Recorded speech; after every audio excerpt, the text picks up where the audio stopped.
Dis-moi Dominique, on risque rien, t'es sûr? Non, non, on risque rien.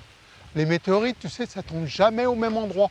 On dit ça. Salut à tous, c'est l'Alsace Insolite. Aujourd'hui, nous sommes à Ensisheim et c'est dans ce champ qu'est tombée la première météorite répertoriée au monde. C'était en 1492 et autour de cette météorite est née toute une série de légendes et de mythes.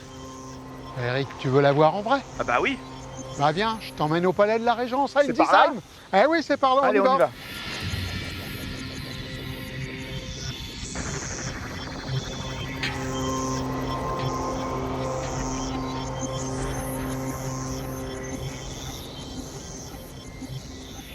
Ah, incroyable, Hein? magnifique, splendide. Eh Bah, oui. le monde entier en rêve de la voir pour de vrai, cette Tout à fait. météorite. Est-ce que tu peux nous raconter l'histoire de cette météorite? Elle est tombée le 17 novembre 1492. Il y avait un petit berger qui était là, avec ses moutons, a entendu un gros boom et a vu ce gros caillou qui était plus gros que ça à l'époque. Elle faisait 125 kilos. Ouais.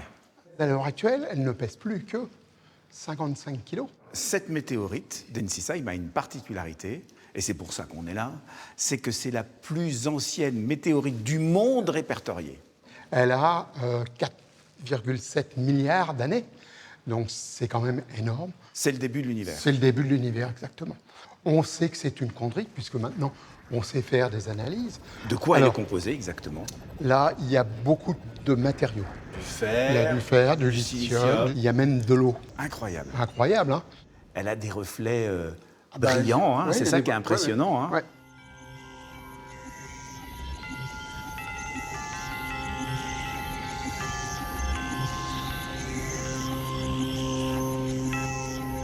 Voilà, ça c'est la feuille volante, puisque les journaux n'existaient pas à l'époque, où Sébastien Brandt explique qu'une météorite est tombée à Ensisheim la même année où Christophe Colomb découvre l'Amérique. Et c'est à partir de là que l'empereur qui se trouve derrière nous, Est venu Maximilien voir ce qui se Ier, passait.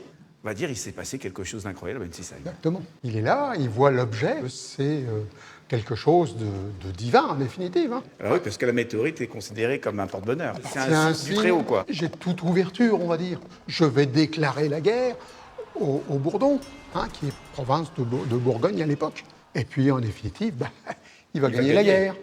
Ah bah, donc c'est grâce à la météorite. C'est grâce à la météorite. Et puis Maximilien Ier, bah, il fait des cadeaux avec cette météorite. Ah oui, il va en donner des bouts un petit peu partout. Et c'est pour ça qu'elle est plus petite aujourd'hui que ce qu'elle était au départ. Eh oui, il nous manque à peu près 50 kilos, 50-55 kilos. Et grâce à la météorite, on est connu quand même dans le monde entier.